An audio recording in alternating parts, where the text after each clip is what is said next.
In modern sports, there are two words that are often overused and misplaced a ton, and that is underrated and generational. Those words are often dubbed on players that honestly don't need them, and one, it puts unnecessary pressure on those players, or it just puts a different expectation level on them amongst fans of said sport. Trae Young is not one of those players. Trae Young is genuinely one of the most disrespected and underrated players in the NBA today. I have people in my mentions telling me that Trae Young is barely an all-star, that Trae Young is a overrated shot chucker, that's a bad passer because he turns the ball over, that is a cone defensively. That is all stuff I've heard about Trae Young. And this film breakdown today is not, I want to get this very, very clear. It is absolutely not me trying to convince you that the Lakers should get Trae Young. No, this is me really cracking into the film here and explaining why I truly believe Trae Young is the most underrated player in all of basketball. If you look at the past two seasons, got some stats here for you. Look at the past two seasons, and if you look at offensive LeBron, and these are all stats here per B-Ball Index, offensive LeBron, which basically means, offensive impact amongst guards. He was fourth in 2022, 2023, 10th this year so far. Drives per 75 possessions. He was sixth last season. He's 14th this season. Playmaking talent, first last season, second this season. And then a couple other stats here. Pull-up three-point shot quality, 11th worst amongst guards. And three-point pull-up shot shooting talent, excuse me. So the ability to hit shots from off of pull-up threes, second best amongst guards. Look, folks, Trae Young is, for one, he's underrated because, quite frankly, I think we all know he's definitely an all-star. So just based off of that notion alone. But I throw out the word generational because he is legitimately, his combination of shot-making ability and playmaking makes him one of the top 10 or so best offensive engines in the NBA because of his pull-up three-point shot-making ability alone, and the fact that he is a top 5 playmaker in the game right now. That was just including big. So sure, right? Including guards. So we want to add a Jokic. If we want to add a LeBron for the playmaking set, okay, cool. He's still top 5 in terms of just playmaking talent. That's how freaking good of a playmaker he is. So in today's film breakdown, I'm going to dive into why I truly believe Trae Young is the most underrated player in the NBA today. Please leave your thoughts in the comments down below. If I'm right, if you agree with me, disagree with me, please let me know. And as always, please do hit that like button. It's really quick and easy. Takes 2 seconds, guys. Really does do a lot for me. I care a lot. I put a lot of work into this film breakdown. Really want to get this out to as many people as possible. So please do me a favor and hit that like button. And with that being said, subscribe as well as always. And let's get into it. This first play is a perfect example of why I think Trae Young is a generational playmaker. They blitz him on this baseline drive off the ball screen, and Trae Young here is perfectly patient. He is not reading Cade Cunningham. He's reading Bojan Bogdanovic here, and he knows that Bojan Bogdanovic's responsibility here is to play 2, and he knows that Bojan thinks that the easiest pass for Trae is the corner skip pass to Sadiq Bey. So Trae, knowing this, is going to make a ridiculous cross-court pass with really good accuracy to DeAndre Hunter, who knocks down a wide open 3. Trae's ability to manipulate a defense is what makes him a generational playmaker. Shout out to my guy Eugene for making this graphic for me. I put his info down in the description below. But what this graphic shows is that Trae Young is in the 86th percentile in terms of pick and roll efficiency in the entire league. And it doesn't surprise me because of his scoring and playmaking ability, like this clip right here. Trae Young and the Hawks go to a spread pick and roll on this possession, with Trae rejecting the ball screen. Dillon Brooks is the low man in help. Trae knows that Jabari Smith Jr. is going to sprint up to his man. Dillon Brooks is still in help. So Trae makes a ridiculous no-look pass that, granted, probably would have been more wide open if it was a better on-target pass, but still a insane high-level read. DeJounte is able to get a in-rhythm jumper and knocks it down. He don't think about nothing. He could miss 10 in a row, 20 in a row. He's going to step up with confidence and take his next shot.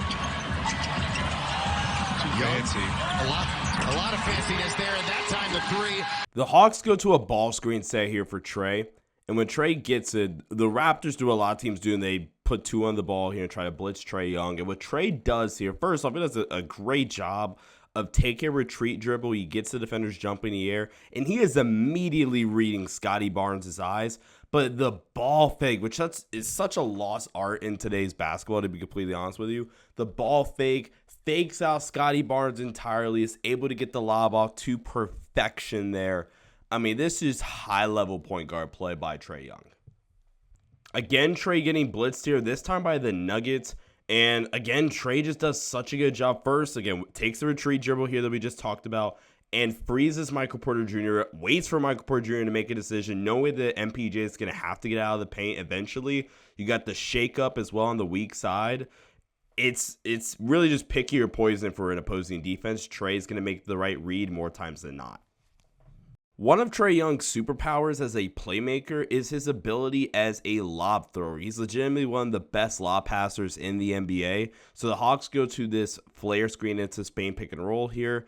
I love how the Hawks disguise their Spain action.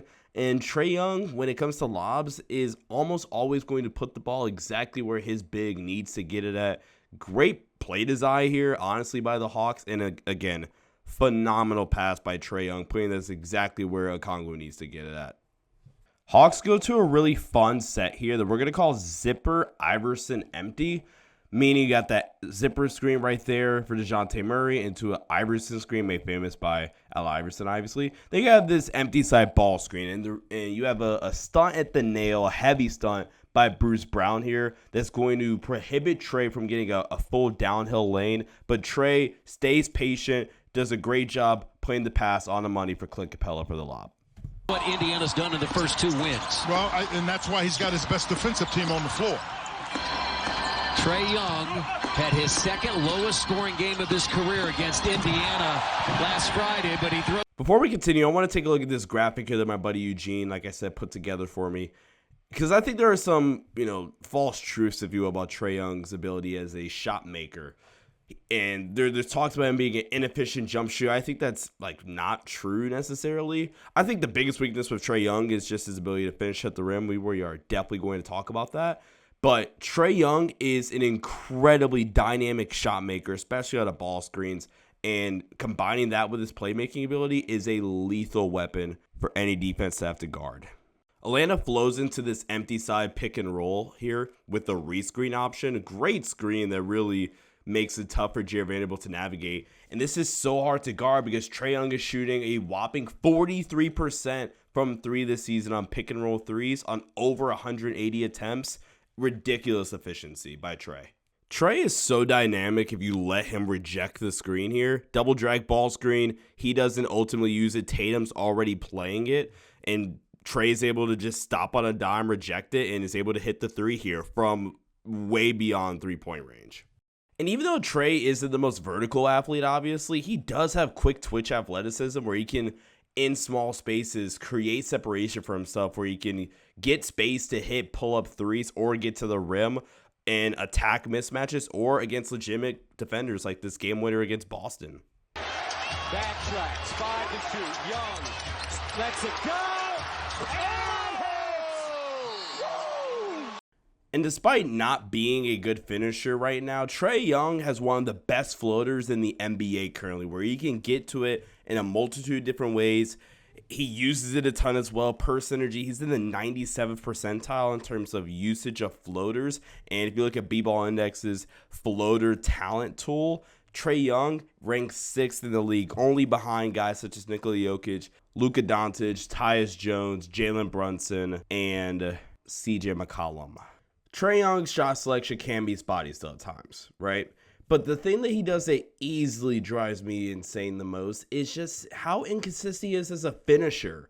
And it just looks like he wants to avoid contact. And as long as there's anybody in front of him at the rim, it's going to deter his shot. You have Jackson Hayes right here, who's not a well-known shot blocker and rim protector.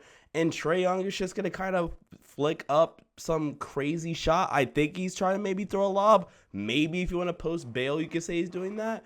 But what you see the Kyrie Irvings of the world do, they just embrace the contact, go through. And Jackson Hayes was a foul machine at this point in the season. He could have gone to the free throw line at least. Another clip here where Trae's attacking on a drive, and he just throws it off the glass, maybe potentially looking for a lob. But I just don't think Trae is all the way comfortable finishing through contact at the rim. And if Trae could somehow add that to his game, he could really increase his ceiling as an offensive player.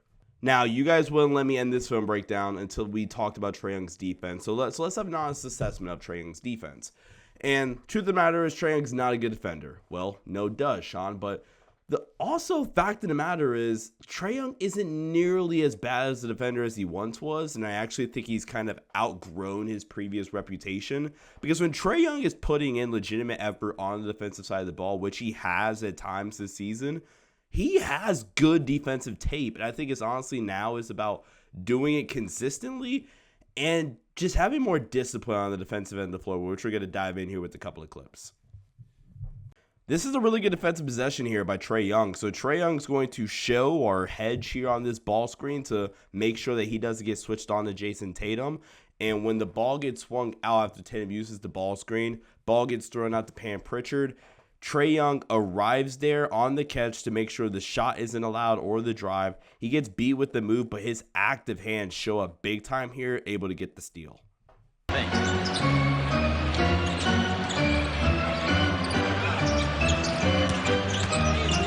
Pritchard dribbled it off his foot. Another possession here where the Hawks wanted to show and recover here with Trae Young to not concede the switch. I just thought the effort was a little bit more lacking here, especially guarding the closeout. He gets beat with the dribble, and then he just concedes the wide open three to Norman Powell. Stuff like this. Thankfully, Norman Powell misses, but this is some stuff that you want to clean up here, especially when you're down 10 already. Now, again, guys, I just want to reiterate, I do not think that Trae Young is a good defender. I don't think he's a perfect offensive player, right? Like I said, I hate watching Trae Young try to finish at the basket. There are plays where he does finish really, really nicely, and he does embrace contact well, and he's gotten some man ones even off of it. But then there's plays like the ones we broke down, right? But, and again, this video is even me trying to convince you to want Trae Young on the Lakers. This video is just to convince you of why I truly believe he's the most underrated player in the league. And I think he gets way overhated. And maybe it's going back to his comps to Steph Curry, which never, ever made sense to me. I always thought Trae Young was a better passer, just in terms of the ball in his hands and like pick and roll playmaking ability. I always thought Trae was a better passer and Steph's the better shooter, for example, right? And maybe that's why there's some hatred towards Trae because of that comparison. Maybe he's just an unlikable dude. I don't know. But I really, really do think he's one of the more underrated guys in the NBA, and that was the goal of this film breakdown. I really, really hope you guys did enjoy watching this film breakdown. If you guys are new, please make sure you guys smash that like button and subscribe here to the Sports Headlines YouTube channel. We are making great progress here on the channel. We got a bunch of great content on the way, guys. I promise you, we do. I'm starting my X's and O's series, Basketball Sickos, next week.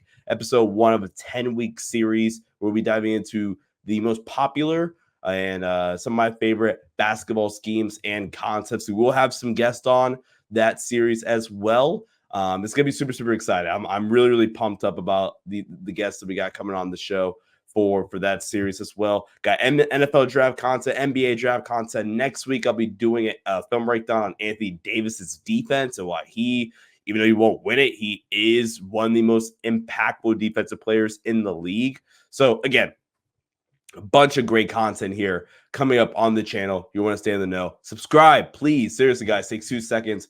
And it really, really does support me on our channel as we continue to grow. But anyway, guys, till next time, thank you so much for watching. Stay safe. Peace out.